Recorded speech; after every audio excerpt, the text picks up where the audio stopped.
Kita mau kembali lagi sama saya, dan di sini saya mereview suatu SSD SATA 3 yang ada di sini yang bermerek MSI, serinya Spatium S270.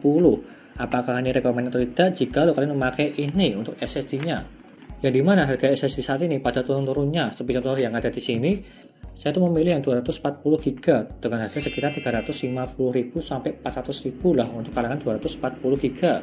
Apalagi mereknya MSI sih, udah sangat terjamin sekali kalau menurutku pribadi. Yang dimana sudah berkecimpung di dunia part-part PC lah untuk mereknya MSI. Dan juga di sini salah satu distributornya yaitu AAA atau singkatannya tersebut Alpha Ata Andaya untuk yang ini. Garansinya juga 5 tahun seperti contoh yang ada di sini untuk garansinya 5 tahun. Apakah ini worth it atau tidak daripada merek-merek yang lainnya yang harganya murah lah. Kalau yang ini MSI ya terbilang merek bagus sih daripada merek yang lainnya seperti yang murah seperti Kaizen, RX7, Midas Force. Tapi kalau yang ini juga terbilang murah. Cuma terpaut sedikit aja, kurang lebihnya sekitar 50 sampai 100 ribu lah di kalangan 243 dengan merek-merek tersebut. Kalau aku pribadi lebih milih yang ini aja karena emang terjamin untuk yang ini, garansinya 5 tahun juga. Dan saya kasih bocoran sedikit, dia itu ada SSD controller untuk yang ini. Jarang-jarang ada di harga murah di bawah 400.000, dia itu ada SSD controller untuk mereknya MSI Spatium S270. Ini yang seperti itu, dan sebelum saya lanjutkan untuk mereviewnya, jangan lupa klik subscribe dan mengucapkan bawah tuh ya, tinggal diklik seperti itu. Seperti biasa untuk pengujiannya, dari segi suhunya, booting Windowsnya, transfer file, dan juga dari segi membaca maupun menulisnya, apakah ini sesuai atau tidak. Untuk yang ada di sini, membaca maupun menulisnya tidak ada speknya. Tapi setelah saya cek di website, untuk up to-nya dia itu 500/450. Apakah nanti sesuai atau tidak dari segi reviewnya untuk membaca maupun menulisnya. Dan seperti ini penampakan boxnya sangat simpel sekali, elegan, sangat menarik. Di bagian belakang ada banyak sekali spesifikasinya dari berbagai bahasa. Untuk spek lengkapnya sih ya tidak terlalu menonjol sih di spek yang ada di sini. Paling di websitenya sih untuk spek lebih lengkapnya. Dan seperti ini saya buka aja untuk boxnya, isinya apa aja. Dan ini ya, ini SSD-nya, dan juga ada kertas-kertas manualnya.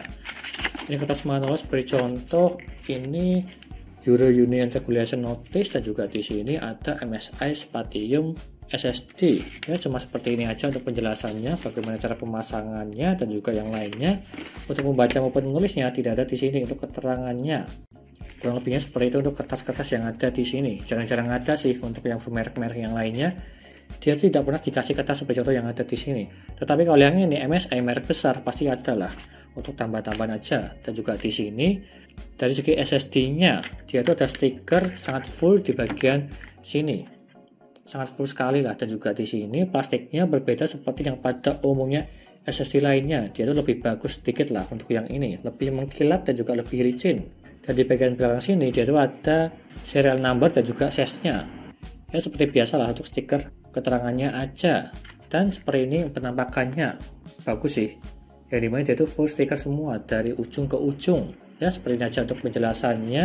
Dan juga penampakan dari segi SSD-nya sama seperti pada umumnya bentuknya, cuma berbeda dari segi stikernya aja. Dan juga boxnya seperti contoh yang ada di sini. Garansinya 5 tahun, ya terjamin lah. Apalagi ini PT AAA. Ininya seperti itu. Kita lanjutkan saja untuk mereview SSD-nya ini, MSI Spatium S270. Apakah rekomend atau tidak di harganya? Yo. Lalu yang pertama dari segi booting Windows-nya, yang dimana saya menggunakan SSD MSI Spatium S270. Dan kita tunggu aja seberapa cepat dia untuk booting Windows-nya.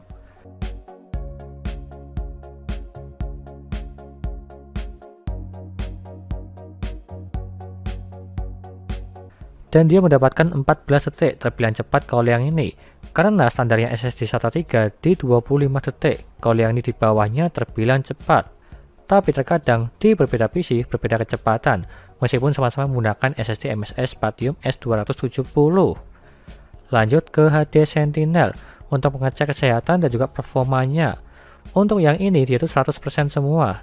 Dari segi performa maupun kesehatannya. Dan juga notnya dia itu perfect. Dan juga suhunya 33 derajat terbilang dingin untuk yang ini. Biasanya SSD SATA 3 di 40 derajat. Kalau yang ini di bawahnya di 33 terbilang dingin dan juga aman lah. Lanjut ke informasinya. Untuk SSD MSI Spatium S270, dia itu terdapat SSD controller Python seperti contoh yang ada di sini. Bisa dibilang ini bagus lah dengan harga 350 sampai 400 ribu. Untuk kalangan 240 GB sudah ada SSD controller dan juga TBW-nya 110 tera. Bisa dibilang ini sangat banyak sekali. Kebanyakan standar ya SSD di 40 sampai di 50, tapi kalau yang ini di 110 tera bisa dibilang sangat bagus. Dan juga MTBF-nya 2 juta jam. Serta untuk DRAM-nya dia itu tidak ada di SSD-nya ini. Dari informasinya memang tidak ada sama sekali. Kemungkinan ini memang tidak ada. Lanjut ke Crystal Disk Mark untuk mengecek kecepatan dari segi SSD MSI Spatium S270. Untuk membacanya mendapatkan 561 dan juga menulisnya 472. Dan jika kita bandingkan dari segi websitenya dia itu up to-nya 500/400. Dan setelah saya tes di realitanya dia itu melebihi semua dari segi membaca maupun menulisnya. Bisa dibilang ini bagus. Lanjut ke pengujian yang terakhir dari segi transfer file yang dimana menggunakan SSD MSI dan juga SSD NVMe PNY. Menggunakan yang file besar 58 GB satu file game. Yang pertama NVMe PNY ke SSD MSI-nya dulu. Awalnya mulai dari 1 GB per second, lalu turun cepat ke 400 MB per second, stabil sampai di 9%. Dan lalu turun ke 60 MB per second dan stabil di 60 sampai 80-an MB per second sampai selesai di 9% sampai 100%. Bisa dibilang ini kurang stabil lah. Yang dimana rata-ratanya di 60 sampai 80-an MB per second. Untuk yang ini udah saya tes 2 kali sih dan juga hasilnya sama-sama aja. Bisa dibilang 90% tidak stabil dari NVMe PNY ke SSD MSI SATA 3. Dan jika dibalik dari SSD MSI ke SSD NVMe PNY, filenya juga sama 58 GB, awalnya mulai dari 200-an MB per second, lalu naik ke 400-an MB per second. Dan dia tuh stabil di 460 sampai 470-an MB per second sampai selesai. Kalau yang ini bisa dibilang stabil lah, bertolak belakang dengan yang tadi di pengujian pertama. Dari NVMe ke SSD. Kalau yang ini di SSD ke NVMe dia itu stabil sekitar 460-an MB per second. Bisa dibilang bagus untuk yang ini. Tetapi di pengujian yang pertama dia itu tidak stabil. Bisa dibilang 50-50 lah untuk yang ini. Lanjut ke kesimpulannya. Dengan harga 350 sampai 400 ribu di kalangan 240 GB MSI Spatium S270, rekomen atau tidak? Kalau menurutku pribadi terbilang rekomen untuk yang ini. Cuma kekurangannya di bagian transfer file-nya aja, seperti di pengujian yang pertama tadi. Dia itu tidak stabil, meskipun di pengujian yang kedua dia itu stabil. Jadinya setengah-setengah lah untuk pengujian transfer file. Tetapi untuk yang lain keunggulannya seperti contoh booting Windows yang cepat 14 detik, suhunya dingin di bawah 40 derajat, serta ada SSD controllernya. Bisa dibilang ini bagus dari segi harga. Serta TBW-nya 110 tera terbilang ini tinggi banget di kalangan SSD SATA 3. Dan juga membaca maupun menulisnya dari segi realitanya dia itu melebihi semua dari yang ada di data website. Bisa dibilang ini bagus dan juga rekomen lah di harganya juga. Yang terakhir dari segi garansinya dia itu 5 tahun untuk MSI Spatium S270. Sangat menarik untuk yang ini. Dan jika kalian berminat silahkan beli aja, linknya ada di deskripsi untuk SSD MSI Spatium yang serinya 240 GB. Sekian dari saya, terima kasih sudah menonton dan juga jangan lupa like dan subscribe. Dan nantikan video lainnya mengenai review papat PC seperti CPU cooler, SSD casing, dan juga yang lainnya. Terima kasih sudah menonton.